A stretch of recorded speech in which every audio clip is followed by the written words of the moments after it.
everyone thinks Jason coming back is the ultimate fix-it moment.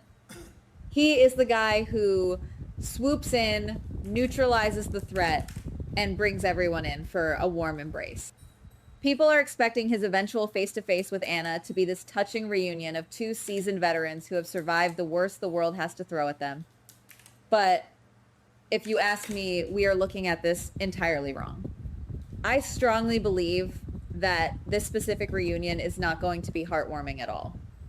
In fact, it is perfectly positioned to be the genesis of one of the most devastating, heart-wrenching tragedies this town has witnessed in a very long time.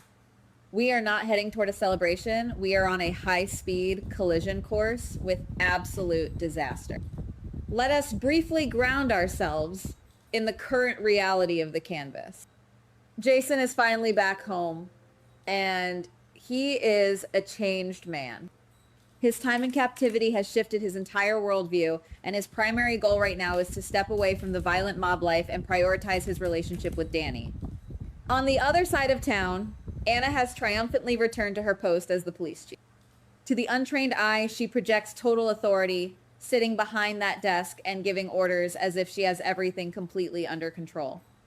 But beneath that polished, professional exterior, a terrifying and silent storm is raging.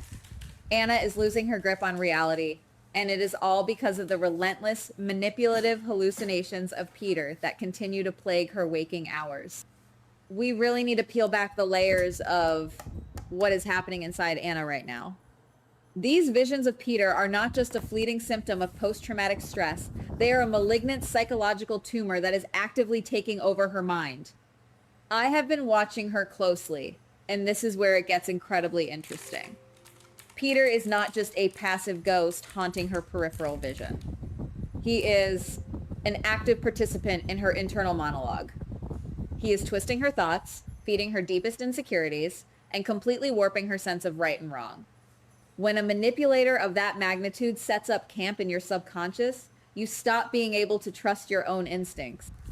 Anna is slowly being convinced that her irrational impulses are actually brilliant, necessary strategies. For a concrete example, just look at how she has been operating lately. Anna is desperately trying to hide these dangerous hallucinations from everyone who cares about her, especially Valentin. She is carrying this agonizing burden entirely alone, smiling through the pain while a literal monster whispers venom into her ear.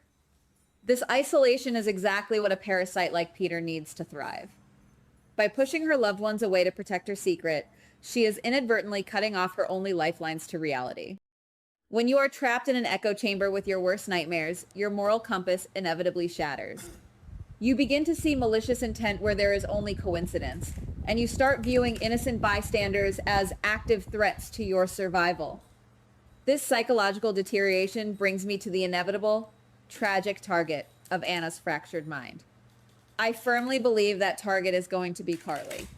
Now, you might be wondering why on earth Carly would end up in the crosshairs of a hallucinating police chief. It all fundamentally comes back to Valentin. We know that Anna and Valentin share a massive, incredibly complicated romantic history. Even if Anna is currently struggling to keep her own life together, the subconscious feelings of possessiveness and unresolved affection are still buried deep within her. In her twisted, Peter-infected reality, those lingering feelings could easily be weaponized into a lethal, blinding jealousy. Let us look at the current dynamic between Carly and Valentin to understand how this could escalate. We have all seen them growing closer, sharing intimate moments, and even kissing outside the hospital. Carly has fiercely defended this unexpected romance against all critics. To a rational, healthy Anna, this might sting a little, but she would process it and move on. However, to an Anna whose brain is being actively poisoned by Peter, Carly is no longer just a romantic rival. Peter could effortlessly convince Anna that Carly is a thief who stole the man she loves. In this distorted narrative, eliminating Carly becomes the only logical way for Anna to reclaim her happiness and silence the agonizing pain in her heart. I can vividly picture the terrifying climax of this psychological horror story. Imagine a dimly lit, isolated room where the tension is so thick it practically suffocates you. Anna, completely consumed by the madness Peter has meticulously planted in her brain, manages to corner Carly. She raises her weapon, her hands remarkably steady, driven by a warped sense of righteous vengeance. In her mind, she is not committing a heinous crime. She is executing a necessary act of justice. She truly believes that pulling this trigger will fix everything. This is the truly terrifying power of severe psychological manipulation. It makes the absolute unthinkable feel like the only rational option left on the table. And right at that heart-stopping, breathless moment, Jason steps into the room. Think about the sheer poetry and tragedy of that timing. Jason, the eternal protector, the man who just fought his way back to civilization to find peace and be a good father to Danny, walks straight into a nightmare. Jason is incredibly perceptive, especially when it comes to reading threats. He would instantly see that the woman holding the gun is not the legendary, rational Anna he has respected for years. He would see the hollow, haunted, manic look in her eyes and immediately recognize that she is entirely disconnected from the reality of the room. The standoff that would follow would be nothing short of agonizing to watch. Jason would desperately try to talk her down. He would use that calm, steady, authoritative voice we all know so well, pleading with Anna to lower the weapon and step back from the ledge. But here is the truly tragic twist of the situation. Anna might not even perceive Jason as a friend in that moment. Through the heavily distorted lens of Peter's manipulation, Jason might look like a demon, an obstacle, or simply an enemy sent to protect the very woman Anna believes is the architect of her destruction. She would refuse to lower the gun. Now, I have to stop here for a second and actively question my own theory. Am I severely underestimating Anna? Is it entirely possible that the legendary spy, a woman forged in iron who has survived brainwashing, kidnapping, and torture, could fight off Peter's voice at the very last possible second? Part of me desperately wants to believe that the real Anna is still in there, screaming to get out, and that she is entirely capable of dropping that gun before crossing the point of no return. We have seen her overcome impossible psychological odds before. Maybe, just maybe, the familiar, grounding sound of Jason's voice could pierce through the thick fog of hallucinations and pull her back to the light. But let us be painfully honest with ourselves, guys. The writers have been meticulously building up these severe hallucinations for a reason, and it is not just to give Anna a minor headache. These visions are a ticking time bomb, and a bomb has to eventually explode. If Anna refuses to stand down, if she locks her eyes on Carly and tightens her finger on the trigger, Jason will be forced into an impossible, suffocating corner. He absolutely cannot let Carly die. He has already lost so much in his life, and his protective instinct over Carly is hardwired into his very soul. He will not stand by and watch her be murdered.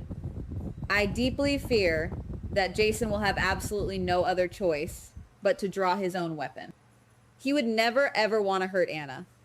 He respects her immensely and considers her a vital ally.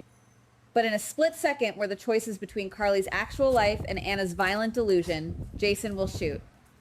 He will pull the trigger first to neutralize the immediate threat. It is the ultimate heartbreaking tragedy. The man who is desperately trying to leave his violent mob history behind is forced to commit an act of extreme violence against a beloved friend, simply because he has no other way to save his best friend. The emotional aftermath of this single echoing gunshot would be absolutely catastrophic for everyone involved. Jason would be immediately crushed under the weight of an unbearable, suffocating guilt. He knows Anna is a victim in this scenario. He knows she is not in her right mind and that she is suffering from a severe mental break.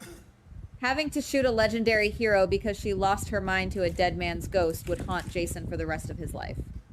It would severely challenge his entire resolution to be a better, peaceful man for Danny. How do you possibly explain to your young son that you had to shoot the chief of police? However, in the grand dramatic tradition of soap operas, this horrific event might actually be the brutal catalyst needed to save her. This gunshot could be the very thing that finally exposes the terrifying truth about Anna's condition to the rest of Port Charles. Instead of being branded a cold-blooded killer or a jealous traitor, The town would finally realize the absolute hell Anna has been living in behind closed doors. She would be universally seen as the ultimate victim of Peter's posthumous cruelty. The physical wound from Jason's gun wouldn't just be a tragedy. It would be the violent wake-up call that forces Anna to get the intense psychological and medical help she so desperately needs to banish Peter forever. It is a remarkably heavy, incredibly dark theory, I know. But if you look at the narrative breadcrumbs, it fits perfectly with the high emotional stakes the show has been laying down for months. We are heading toward a massive, unavoidable collision between loyalty, madness, and the primal instinct for survival. If Jason is indeed forced to make that fateful, impossible choice in that dimly lit room, nothing in their world will ever be the same again. The dynamics of the entire town will shift permanently. Will a single bullet completely destroy a legacy, or will it ironically be the tragic, painful salvation that Anna never even knew she needed? Only time will tell, but I am bracing myself for the worst. Goodbye. Please like, subscribe, and comment on the GH Spoilers Daily channel.